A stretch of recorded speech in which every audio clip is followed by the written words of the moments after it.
Eu penso que todos nós que aqui estamos conhecemos e sabemos qual é a utilidade de um vaso. De um modo geral, chamamos vaso a um recipiente que possa conter sólidos ou líquidos. Há vasos para diversas funções. Podem conter água, vinho, cereais, plantas, etc. Podem ser decorativos, utilitários, de serviço ou para qualquer outro fim. Um vaso pode-se quebrar ou apenas rachar. Pode ficar em pequenos pedaços de barro ou de porcelana e, uma vez partido, pode acontecer que já não sirva para mais nada. Deixa de ter qualquer utilidade. O nosso corpo também é um vaso. Um vaso terreno. Como tal, podemos utilizá-lo como quisermos. Poderá ser decorativo, vistoso, estar vazio de princípios, estar cheio de nada. Podemos enchê-lo com o que há de bom ou de mau, com o bem ou com o mal. Pode ser um recipiente de iniquidade ou de bondade. Pode ser um vaso para honra ou para desonra. Pode estar cheio de orgulho ou de humildade. Pode ser um vaso destinado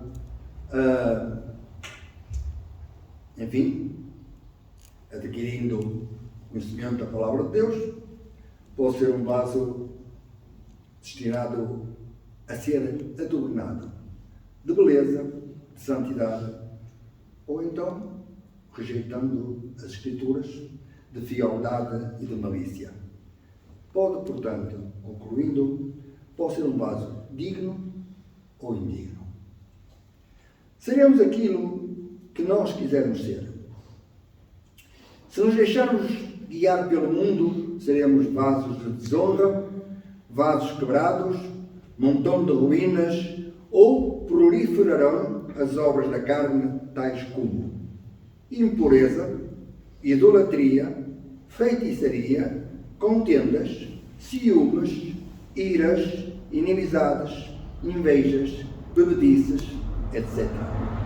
Se nos deixarmos guiar pela palavra de Deus, seremos vasos úteis, adornados pelas obras do Espírito Santo, tais como amor, alegria, paz, bondade, mansidão, domínio próprio, fidelidade, etc. Os vasos são feitos de material frágil. Quebram-se muito facilmente. Se é uma peça de pouco ou nenhum valor, deitamos-o fora. Não o queremos para nada mais. Se é uma peça de valor, nós tentamos colar todos os pedaços, tentamos refazer o vaso e o colocamos num sítio que gostamos. Por causa de sua tão frágil estrutura, precisamos ter muito cuidado com eles. Contudo, apesar de todo o cuidado, por vezes quebram-se. E de tal modo que ficam sem conserto. A solução, a única solução, é comprar um vaso novo. Também nós somos frágeis, irmãos. Umas vezes rachamos, outras vezes quebramos e algumas vezes ficamos em pedaços. De tal modo que somente Deus nos pode restaurar, colando cada bocado com uma espécie de cola que é única, composta de 2 ingredientes. Ingredientes principais e indispensáveis. Um é o nosso arrependimento. O outro é a misericórdia de Deus. No Salmo 33, os versículos 9 a 12, dizem-nos o seguinte. Salmo 33, versículos 9 a 12. Vamos ler esta passagem que diz o seguinte: pois ele falou e tudo se fez. Ele mandou e logo tudo apareceu.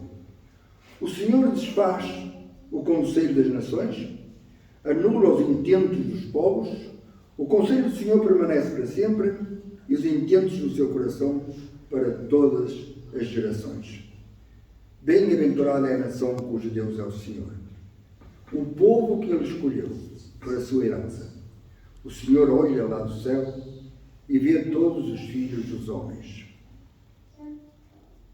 Da sua morada observa todos os moradores da terra. Aquele que forma o coração de todos eles, estou a ler um pouquinho mais, o coração de todos eles, e que realmente contempla todas as suas obras. Quero destacar aqui 2 versículos, estes últimos. Aquele que forma o coração de todos e que contempla as suas obras. Não esqueçamos, irmãos, que realmente Deus é aquele que pode realmente ajudar-nos, que pode realmente fortalecer-nos, que pode, quando caímos, levantar-nos, que pode reformar, digamos assim, aquilo que nós desformamos, que pode compor aquilo que nós estragamos, porque nós somos vasos escolhidos por Deus. E por vezes acontece que realmente nós ficamos sem conserto, ficamos em cacos, de tal maneira que nos não dá para colar. Por causa de quê, irmãos?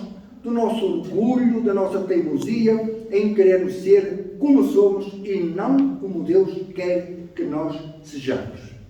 Temos por vezes dificuldade em nos humilharmos diante da vontade de Deus e do ensino da sua palavra.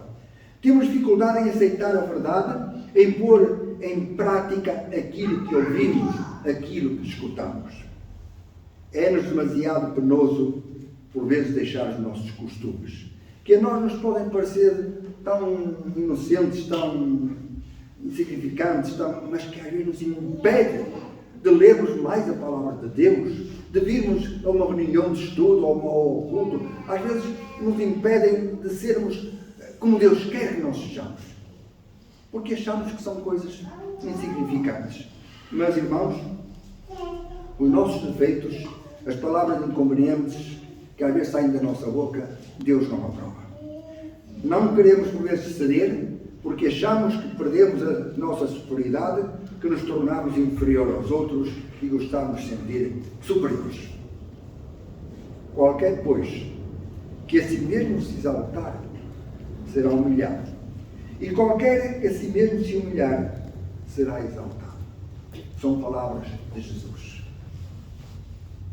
Precisamos muitas das vezes de ser humildes, nos humilharmos perante os outros. Mas às vezes isto é difícil. Às vezes é difícil. Somente Deus tem poder para fazer de nós vasos novos. Quando quebramos, quando rachamos, enfim. Fazer de nós vasos úteis. Vasos capazes de serem portadores do poder e da graça de Deus. Somos vasos de barro. A sentença é clara. Portanto, és pó, ao pó voltarás. Sabemos isto. Por conseguinte, somos frágeis. Mas Deus tem poder para nos dar a fortaleza necessária e nos preservar firmes até ao fim. Tudo depende da vontade de cada um em querer ser ou não um vaso novo. Temos um hino, que é o hino 112, que, entre muitas outras palavras, diz: eu quero ser como o barro nas mãos do oleiro. Toma a minha vida, molda de novo, e eu quero ser um vaso novo. O Senhor Jesus disse um dia ao profeta Jeremias, no capítulo 18, versículo 2 e 6. Jeremias 18, versículos 2 e 6, disse o seguinte. Vamos ver se eu encontro Jeremias. Às vezes é difícil.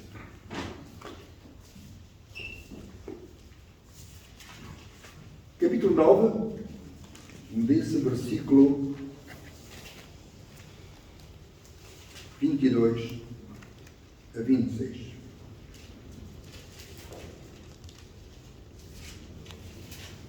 Não parece? Jeremias 9, 22 a 26, que diz assim: fala, assim diz o Senhor, até os cadáveres dos homens cairão como esterco sobre a face do campo, e como gavela atrás do segador, e não há quem a recolha. Assim diz o Senhor: não se glorie o sábio na sua sabedoria, nem se glorie o forte na sua força, não se glorie o rico nas suas riquezas, mas o que se gloriar, glorie-se nisto, em entender e em me conhecer que eu sou o Senhor, que faço benevolência, juízo e justiça na terra, porque destas coisas me agrado, diz o Senhor. Eis que vêm dias, diz o Senhor, em que castigarei a todo circuncidado pela sua incircuncisão, ao Egito, a Judá e a Edom, aos filhos de Amon e a Moabe, e a todos que cortam os cantos da sua cabeleira e habitam no deserto, pois todas as nações são incircuncisas, e toda a casa de Israel é incircuncisa de coração. Irmãos, o que é que nós temos aqui? Temos aqui uma ideia fundamental nestas palavras de Deus, faladas através do profeta Jeremias. Diz que, portanto, Deus é o único capaz de restaurar todas as coisas. E nós sabemos como a nação de Israel se comportou diante de Deus. Desde que saiu do Egito até, até entrar na terra de Canaã, e depois mais e mais. E Deus sempre estava disposto a restaurar Israel. Sempre estava disposto a que este povo fosse realmente o seu povo, o povo que ele escolheu. Não era fácil. Eles estavam sempre a quebrar, sempre a afastar-se de Deus.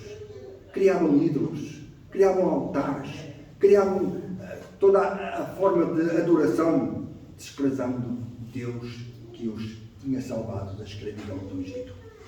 Mas Deus estava sempre pronto para os restaurar, a ponto de a sua vontade se tornar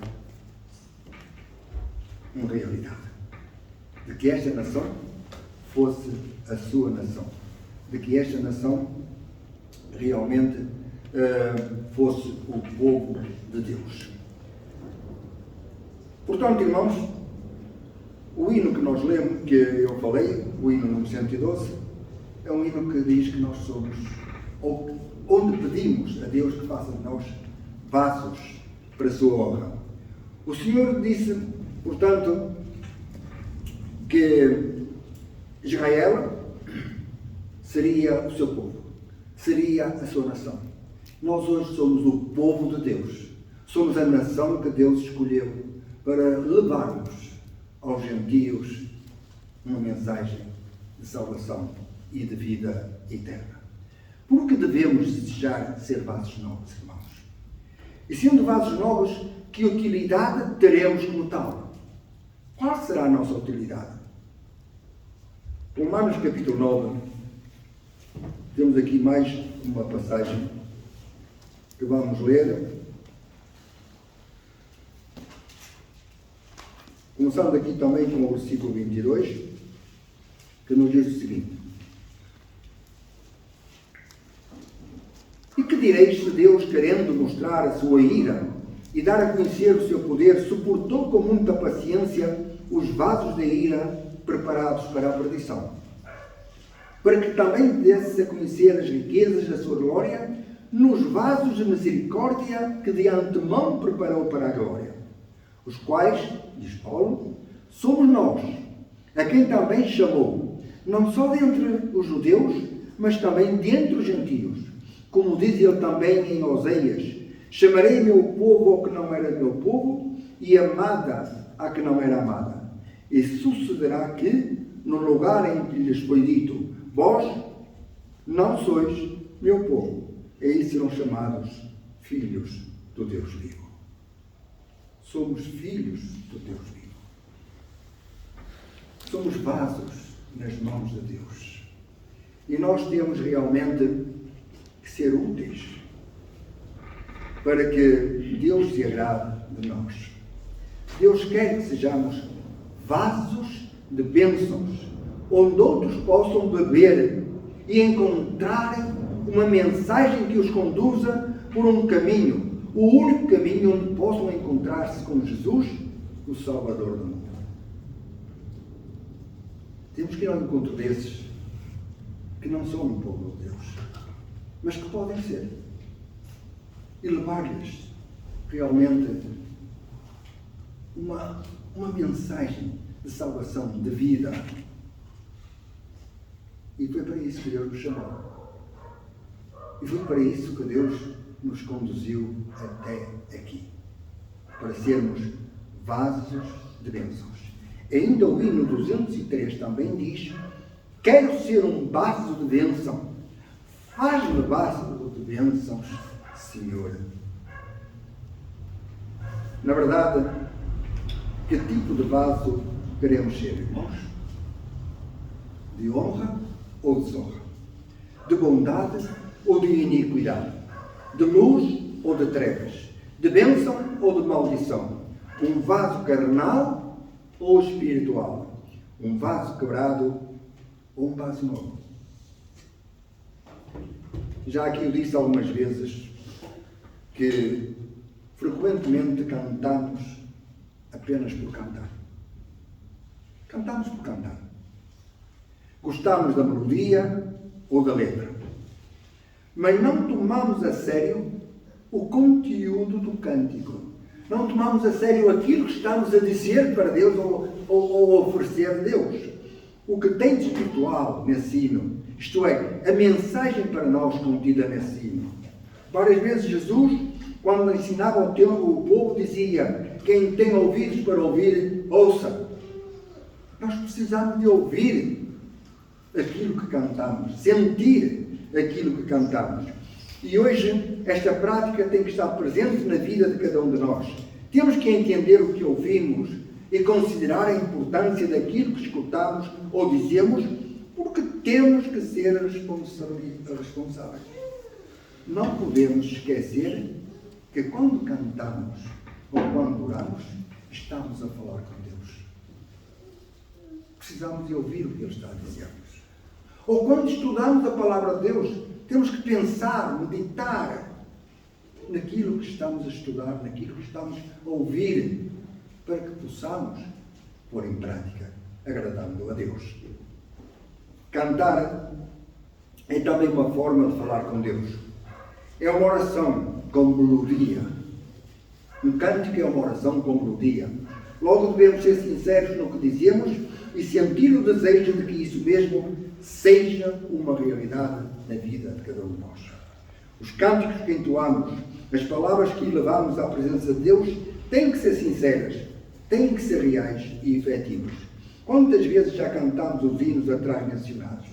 Este hino número 203 e o outro que eu mencionei antes, que é o hino 112. Quantas vezes já cantámos? Ultimamente não temos cantado. Esquecemos. Mas já o cantamos várias vezes, irmãos. Várias vezes. Já somos verdadeiramente vasos de bênçãos? Já somos vasos novos? Estamos à disposição de Deus, postos em suas mãos para que Ele molde os nossos corações, nossas vidas e faça de nós vasos novos, portadores de bênçãos para outros. Quais bênçãos? As bênçãos do amor, da misericórdia e da graça de Deus que devemos transportar e dar a conhecer a outros para que possam, pelo nosso Evangelho, pelo nosso testemunho, possam conhecer o amor de Deus, a sua graça e o único Senhor e Salvador de todos os homens, Jesus Cristo, homem. Sejamos vasos novos, úteis nas mãos de Deus, para levar bênçãos de salvação eterna àqueles que não conhecem a Deus nem a seu Filho, Jesus Cristo.